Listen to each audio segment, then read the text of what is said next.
Howdy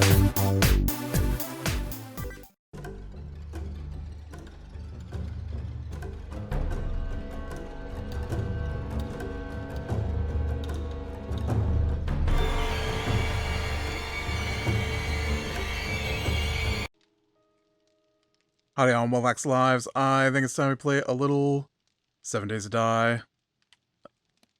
Alright. Okay, I need 10. I didn't get any potato seeds. That's crazy. That's a lie also. I see them now. I didn't realize what they look like, I guess. I was like, man, where are my potato seeds? Every other plant left potato or left seeds.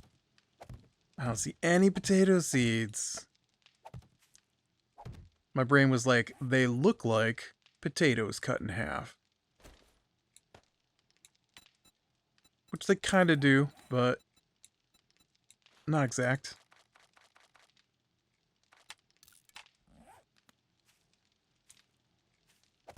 So we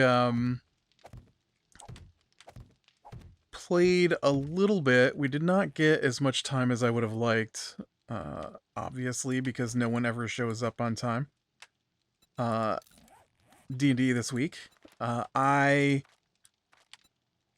talked about it before, when it was in the planning stage, but I had seen an idea that someone said they were doing for a Halloween one-shot, and I thought it sounded fun.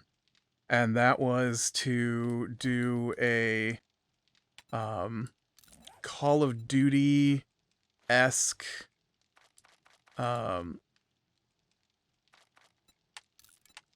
one-shot with their D&D group. And I thought, that does sound like fun. And so I scoured around for a map that was okay.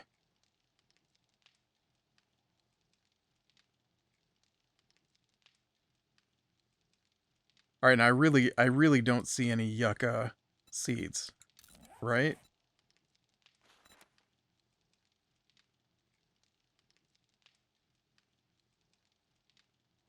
No. Okay. Wait, I just planted yucca, right? Yeah, that's why I don't see any seeds. All right, brain.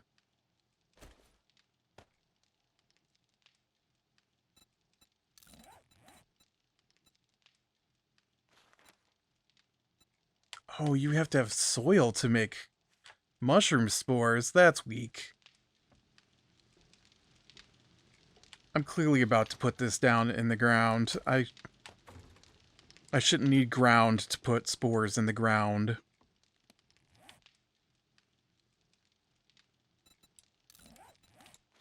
How many do I need here? 5.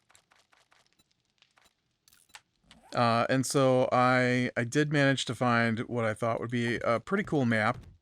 Although once I got loading it into the system, I realized that it was way bigger than I needed. Like, way too many rooms. I probably should have just built one. I wasn't prepared for the giant nonsense. Is that the only chrysanthemum I have? I don't know what I should plant next here. Maybe coffee? Maybe I should go with coffee next.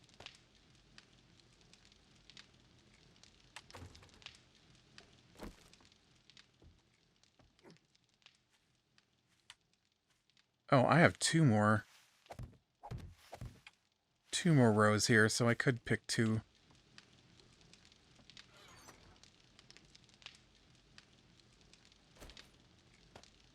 I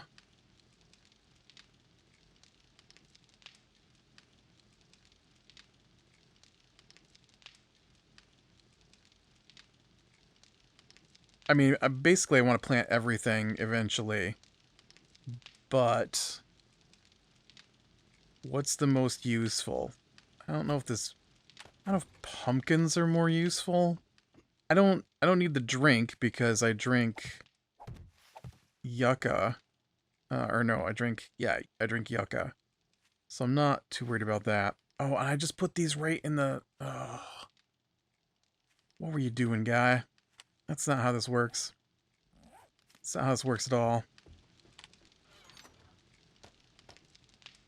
Aloe does not go in there. My intention was to make the rest of the seeds I needed for my coffee here.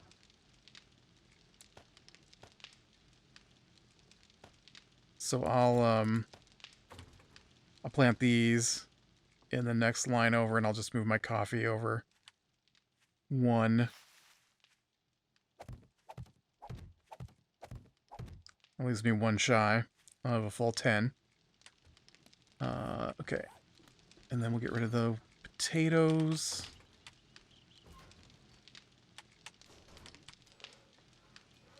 Oop, the aloe goes in here.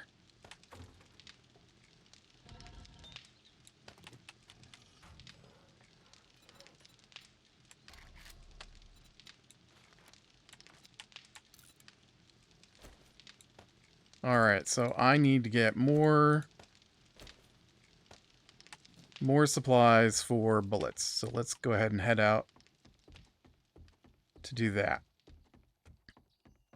Yeah, so I got the map and got it all set up, and like I said, it was giant. Like, I was thinking, oh, it'll be a couple of, you know, like maybe 10 rooms. No. By the time I got done counting all the rooms on the map, there's like 30 something rooms on the first floor, and I'm like, woo. I definitely should have gone with a smaller map. I didn't make the map. I found it online, and but it already had the because I'm using Forge. Nope, Foundry. I'm using Foundry as my virtual tabletop, and so it does this thing where you can put in walls and lights and stuff. And so the reason I went with this map was because it already had all that done, and I could just load in the map and then load in the lighting information, and it was cool. And so that's what I went with. And then I randomed. I went to D&D Beyond, and I randomly created 3 characters. I chose their class, so I went with Fighter, Cleric, and Wizard. And then I just clicked the randomize button and let it create those classes. And then I gave them a brief look over, and I swapped out stats on one of the characters because it randomly decided a wizard should have a 17 strength and an 11 intelligence, which does not make a wizard. So I swapped those around, and then they didn't give the wizard a ranged attack for a cantrip, which was a little weird, so I swapped one of the cantrips around. Everybody else looked pretty much alright to me, the fighter and the cleric, but I didn't change anything else. And then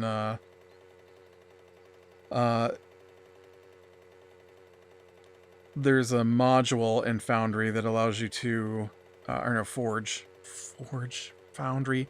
I don't know. One of them, Forge. I think Forge is the server I use. Foundry is the tabletop. And so, yep. I've done got lost. So, there's a module that lets you import your characters from D&D Beyond into the tabletop. So I use that, which makes everything nice and fast. And it already has some of the creatures loaded up because there's a pretty hefty list of information that's available that you can put into your stuff. And so they've already got the I don't remember what it's called. The Sword Coast, the SRD.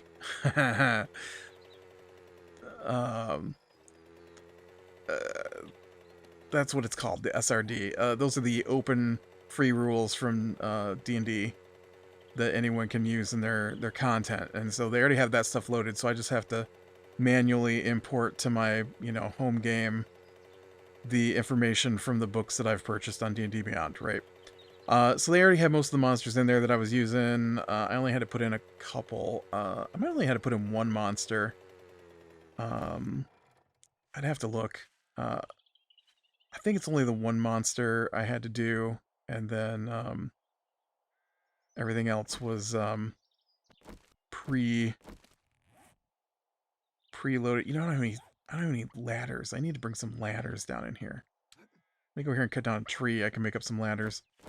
So from that, then it was after 10 again before I reloaded in, and we got invited, and so I I loaded in the 3 levels of the map because it's a 3-story mansion, and I wrote up a little story about how they were sent from the nearby one of the nearby cities because strange strange tendrils of blue fire are erupting from the some of the areas around the mansion, and then like turning into tendrils that reach toward the mansion, and that there's been a huge uptick of undead rising, and so that was our little backstory for it. And so they're from the nearby militia. Ooh, that's a lot of ladders. Let's go with 50 ladders. And they've been sent to see what's going on. And so, they get there and they go into the thing. And I swear I had removed Find Familiar from the wizard's list. That might have been one change I was going to make because I knew the other DM was going to pick wizard to play. And I knew he was going to get out the Find Familiar because it's the most annoying thing.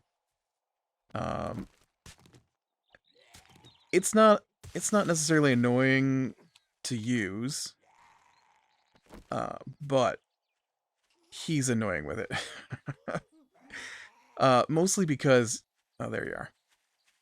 Mostly because he's a really slow turn taker. And so, I you don't want him to have too many options. And I've played a campaign with him before.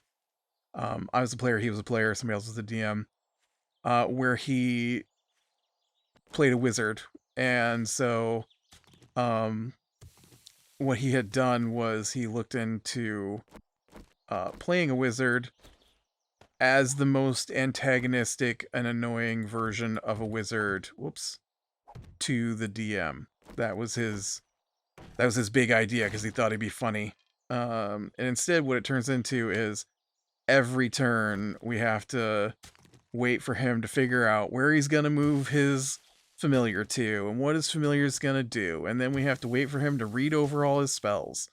And then we have to wait for him to decide where he wants to move to and decide if maybe it's too close to bad guys for him to take damage. Is his owl going to be able to go where he wants to without taking damage? Is his owl high enough that he won't take damage? And the thing is we played an entire campaign. He knows the answer to these questions. I don't know why they have to be asked constantly. And so his turns are super, super long and slow. In fact, last night, while he was taking his turn, I would take the turns of the monsters who weren't going to be interacting with the characters. And so, man, I thought there'd be more coal down here, but I'm not seeing any. And so, yeah, they got inside, and just as they were about to get inside, they got jumped by zombies because that's the point.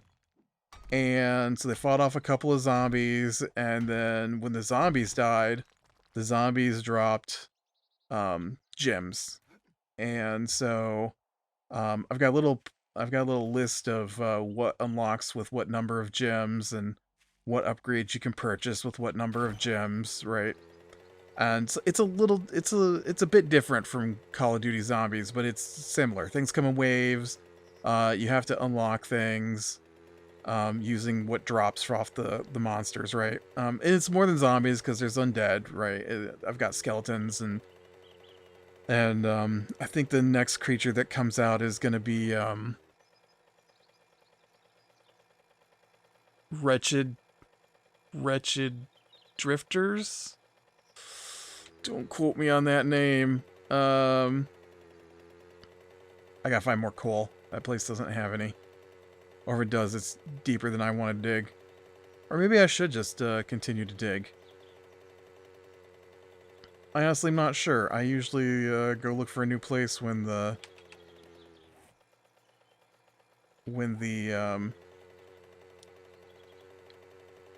first batch gets mined out. Yep, I'm gonna go back in here. I'm gonna dig some more.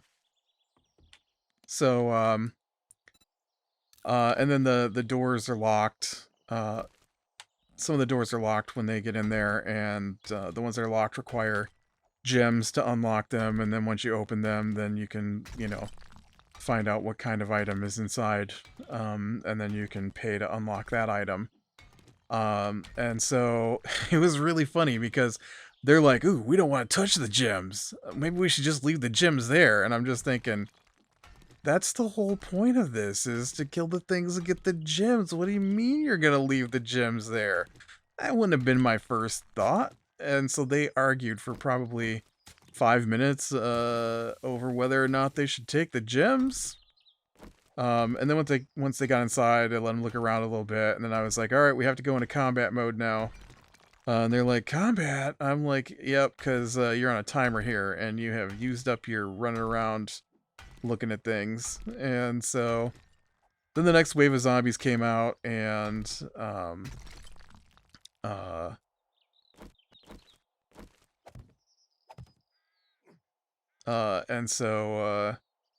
they fought the zombies. The cleric actually went down at one point. And so I let him finagle the rules a little bit, and one of them rolled a medicine check to see if they could stabilize the cleric before he died. And then once they killed those zombies, they went up their level. So I said that the cleric got enough hit points back from the leveling up to wake back up. And although they've still got that was the second wave. Yeah, they've still got 4 more waves before they get to a long rest, so I think they need to step up their game and how they're killing these zombies. But they did get a couple of upgrades. They got a new spell and a spell scroll. Again, I hate that kind of stuff. I shouldn't have put a wizard in. I shouldn't have put a wizard in. They annoy me so much. Not wizards, I guess, in general don't annoy me, but particularly every spell in the game should be available to me as a wizard, and I'm thinking you have limited resources and you're going to be faced by these waves, right? And so I had him roll to see what kind of spell scroll he found, and so my thought process was spell scrolls, which barely get used in any campaigns I've ever played, would be super useful because you're not going to be able to long rest when you want to. You can only long rest when it gets to daytime, and daytime is 6 rounds of waves away, right? And so scrolls would be a great way to not have to use spell slots. And so his immediate first thought process was, can I put this in my spellbook? And I'm just thinking, but you can't add that to your current list of spells. You need a long rest to do that, and you'll have to spend a spell slot to be able to use that spell. You shouldn't be looking at, what can I get from a guy? How many spells can I acquire? You know, this should be this is a very handy resource. Oh, Broke my pick. Very handy resource that won't use up my spell slots that will allow me to attack. Right? I mean, wouldn't you think so? But hey, I'm not playing a character. I'm just letting them 3-man it. But yeah, we didn't even get into the mansion proper. They took so long. I expected to go a little faster. But they took so long to even make decisions that, I mean, they were arguing over whether or not to open a gate, which direction to go. I'm just like, whew, you guys don't make decisions when I'm not playing as a character. This is something else. But yeah, it was fun. And I'm hoping that I said we could continue it next week, even though it'll no longer be Halloween next week. Is this coal? Nice. So yes, I definitely found coal. And so I definitely should dig down in the places where I felt that it had stopped having the supplies I wanted. Yeah, so I don't know if they'll get through it. I don't know if we'll keep playing it until we're done with it. It's less of a one-shot now. Technically, if you were playing it for real and your people showed up on time and you spent like 4 straight hours playing, right? You should be able to get through it pretty easy. It's just 3 levels. They just have to earn enough gems to unlock. They have to unlock 2 stairways, which are surrounded by, you know, basically a force field. And the only way to open the stairway is to spend gems. And it's a lot of gems, so it's going to take more than a round to acquire the gems to unlock the stairway. But I clearly told them that all the blue fire stuff was headed for the top floor of the mansion, so they should understand they've got to get there. You would think, and so, like I said, they just have to go up 2 stairways to get to it. But they are going to have to fight because they only have, I think, 1 gem left now because they opened 2 doors, and not all the doors require gems, but the ones that are going to get you a prize require a gem, or require gems, and so they've earned, I want to say 20 some gems, and I think they're down to like 1 gem left after opening doors and purchasing the items that are revealed. And so it takes 20 gems to unlock a stairway. But yeah, it does seem to be working out pretty good. I just wish they'd move along a little faster. I feel like the wizard should be spending less time trying to figure out how to not do damage and not take damage. Although that's what he was like when we played in the campaign. He very definitely doesn't want to be the wizard who casts spells. Like, because they went to level 2, he said he'd have to think about what he wanted to do with the character. He said, I should probably take evocation as my subtype. I'm like, sounds like a good idea to me. And he's like, but I'm gonna have to think about it. I'll think about what I want to do with this character.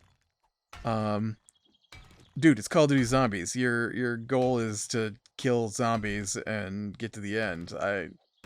I don't know why you're thinking we're not doing social stuff. We're not. If he comes back and says he wants to be a divinity wizard, that's what he played before. He only chose it because he had read that it was the most annoying subtype for a wizard you could play. I know, because I had the conversation with him before we started playing that other campaign. He was all giggly.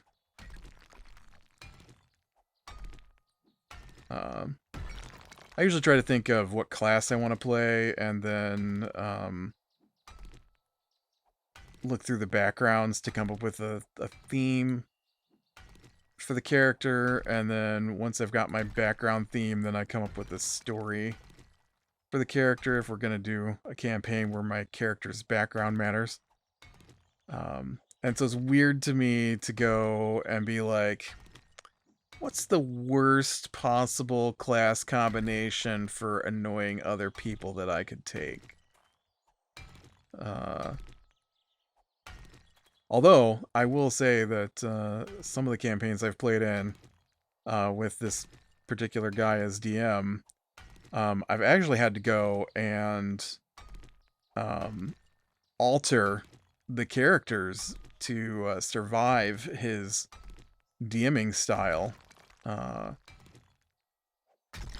We played one. We often, because there's basically 4 of us that play, and so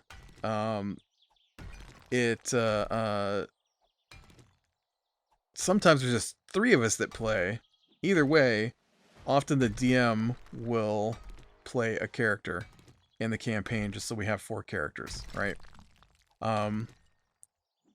And so when there's 3 of us, then one of us plays 2 characters. And so I remember one particular campaign, I ended up playing 2 characters, and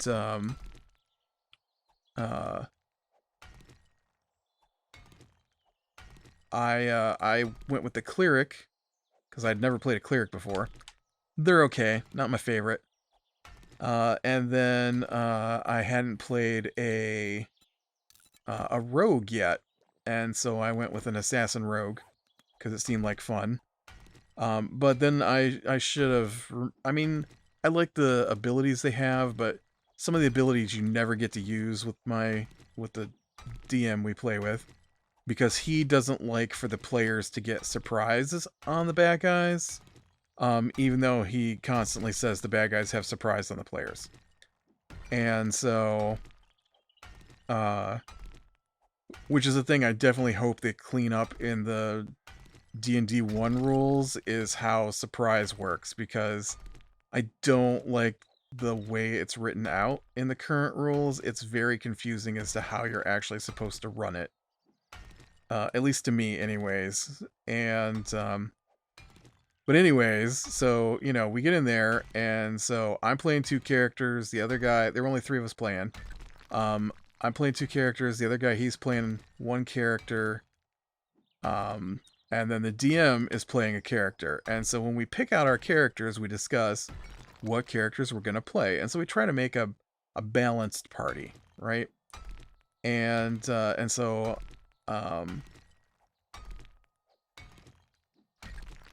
the DM played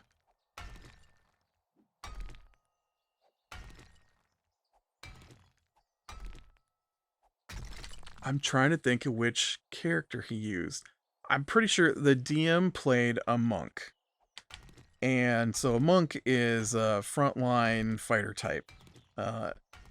And so I had gone with cleric and rogue. And then I think the other guy was playing a sorcerer. I might be confused as to what characters were in those parties. I know I was playing a cleric and a rogue. I can't remember. Whatever the choices were made, the DM chose the tank class.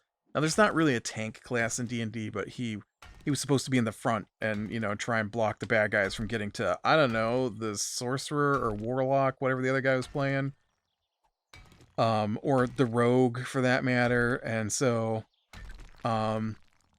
instead, I'm pretty sure it was his monk. Instead, the DM went with, I'm going to make a character who can't have opportunity attacks happen against him, and I'm going to take the feat that lets him run away, so that I am never there when it comes to the bad guy's turn.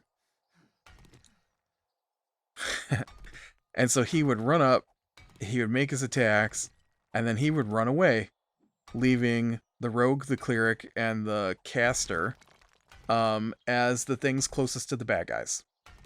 Every turn. Every turn.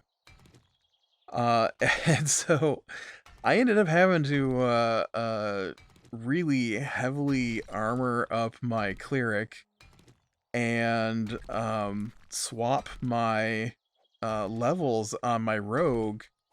I ended up making a fighter rogue, which was a pretty good multi-class. I've never multi-classed before or since.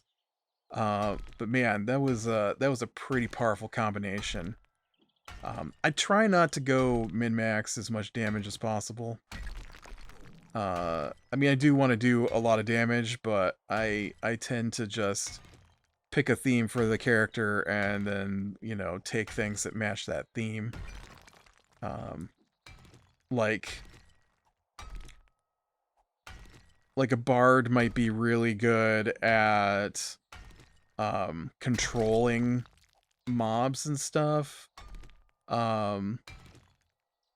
But my bard ended up with a psychic attack theme, and so I only have basically psychic attack abilities, and there aren't that many, so he doesn't have a lot of spells that he relies on, and he's also a college swords, so most of his stuff is getting up close and fighting with swords. There are ways, though, where bards are like super powerful casters that I could have gone with that just don't, because even though it might be slightly better than what I'm doing, it wasn't my theme, right? So usually I go with that kind of idea. I don't go, yes, it's not fair that my wizard doesn't have access to every spell available. Even though spells are technically supposed to be considered magic items for the wizard. But as I have complained, man, yeah, I've got a ton of...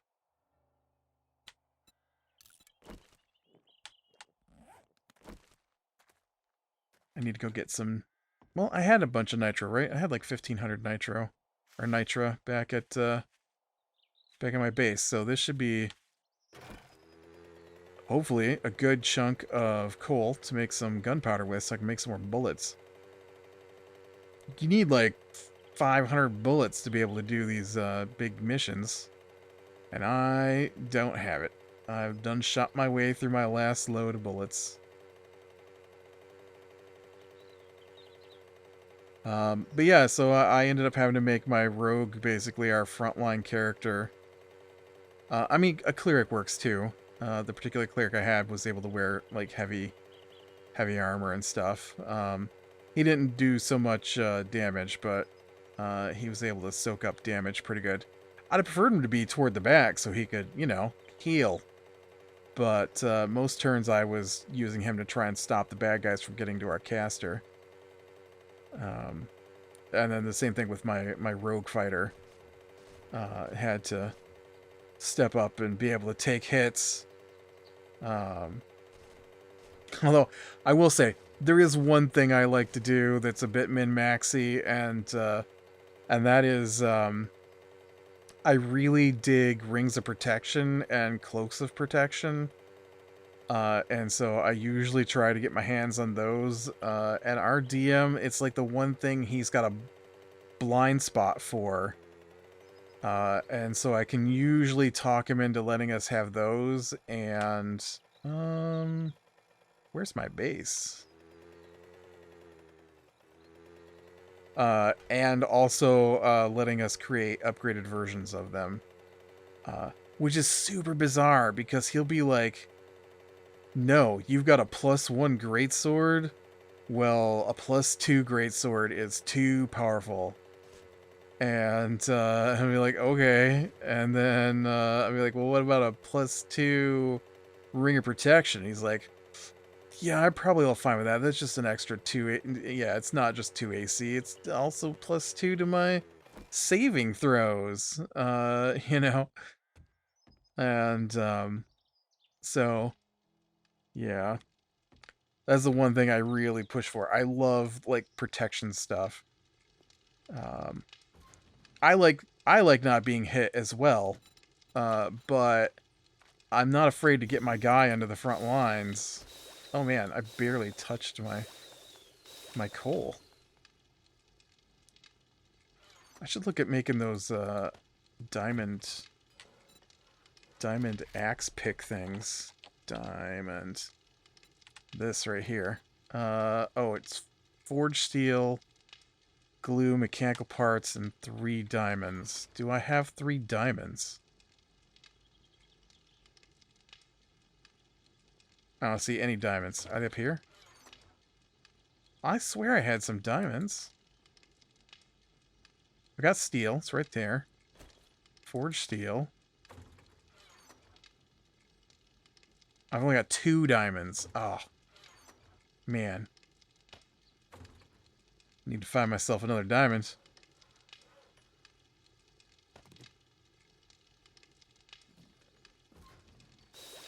Well, I haven't watched the season finale of Game of or House of the Dragon yet. I need to get to that. And we have finished the Rings of Power. I think I talked about that already. Such a bizarre show. I don't hate it. It's not terrible. I see a lot of people talking about how it's terrible, but I don't really see a lot of it disagreeing with the Tolkien lore. It's just that the time has been greatly compressed, and there's also not a lot of Tolkien lore that they were allowed to use. Um, I will say that the the one thing that just drives me absolutely crazy from that show was they had this sword, right? And this sword was like people were like cutting their arms with it to feed it blood, and it was like branding people, and it was really just a hilt. And then like this shadow stuff would come out and slowly form a blade. And I think they use it as a sword at one point. And so I'm thinking, oh, this is gonna be, the bad guy weapon, right? Not Sauron's, but one of the Nazguls, and turned out to be a key to open floodgates on a dam. Like, why is it so sinister? I don't understand. All you did was open a sluice gate on a dam to let some water out, and the only reason that the water mattered was because they dug these big trenches earlier in the series. But if you hadn't dug those trenches, then it would have just let water out of a lake. Why did it have to be all dark and magical and mystical? Because it didn't do anything that wasn't just mechanical. It was very, very disappointing letdown. I also I watched a review of it, and uh, I've watched a couple of reviews of it, and people were talking about how they didn't use the forge that the dwarves were supposed to build, but I'm pretty sure they did. They just didn't show the dwarves helping them build the forge. Um, because I'm pretty sure the tower where they forged the elven rings at the end was the thing that they were supposed to be building with the dwarves. They just skipped the whole part where the dwarves helped them build it. Um, maybe not though. Maybe that forge is the same forge they had before. I don't know, but I'm pretty sure that was the thing that they were building was a tower with a forge in it, and that's one of the reasons they went to the dwarves in the show. No dwarves made it into the finale. That was weird. Um, yeah.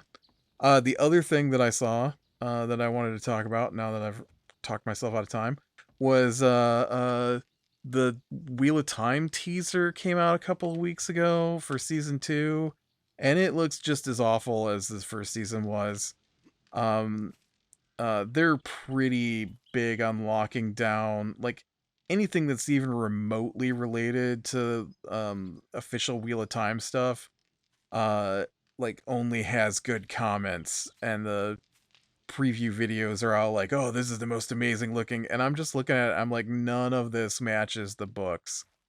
I'm really upset because I mean I'm not upset. I whatever.